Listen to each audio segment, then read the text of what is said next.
Pinangunahan ngayong araw ni First Lady Liza Araneta Marcos ang pamamahagi ng libreng bigas sa Tondo, Maynila. At live mula sa Maynila, may express report si Mon Gualvez. Mon, sino-sino ba ang target beneficiaries nitong libreng bigas? Yes, Nikki, nasa 500 pamilya na kabilang sa mga matuturing nating low-income families ang nakatanggap ng mga bigas dito sa Maynila.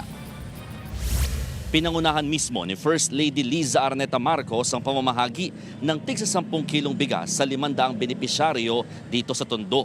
Bahagi ito ng mula sa puso para sa pamilya program ng administrasyon na magbibigay pansamantala ng kagyat na tulong para sa mga low-income families at masigurong may pagkain daw sa bawat hapagkainan.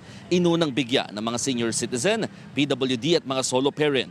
Malaking bagay rin do ito sa mga magsasaka, lalo't binili ang bigas mula sa kanila sa tulong naman ng Sagip Saka Act. Target makapagbigay ng kabuuang 40 kilong bigas sa kada benepisyaryo sa loob ng isang taon.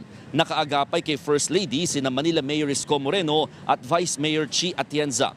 Biniro pa nga ni Yorme ang unang ginang na bagamat hindi sila magkapartido ni PBBM ay masaya raw siyang palaging naaalala ang kanyang mga kababayan sa Maynila. Naispatan din namin sa lugar si dating senador at DILG Secretary Mar Rojas na nasa lugar bago mag-umpisa ang programa. Pero bigla ring umalis at hindi na pumunta sa harapan. Pakinggan natin ang ilang pahayag ni Manila Mayor Isko Moreno at First Lady Liza Araneta Marcos. Masayang-masaya ako na tayo ay patuloy na nililingon ni President Ferdinand Bongbong Marcos Jr. Hindi kami magkapartido ni Bonget. Tama. Pero kapag nagtulungan, yung dalawang gobyerno, nasyonal at lokal, may kapakinabangan ang mamamayan. Bilang isang ina, mahalaga sa atin yung may pagkain sa table.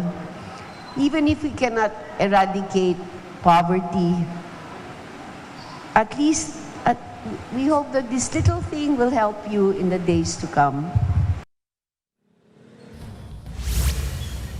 Actually, Nikki, sinimulan nitong mula sa puso para sa pamilya program ng unang ginang kahapon sa Quezon City at nakatakda naman itong gawin pa sa iba't iba pa mga lokal na pamahalaan dito sa Metro Manila sa mga darating na araw. Nikki. Yan ang express report ni Mon Gualvez. Mga kapatid, Nikki de Guzman po. Para sa pasada ng mga rumaratsyadang balita, mag-follow at mag-subscribe na sa social media pages ng News 5.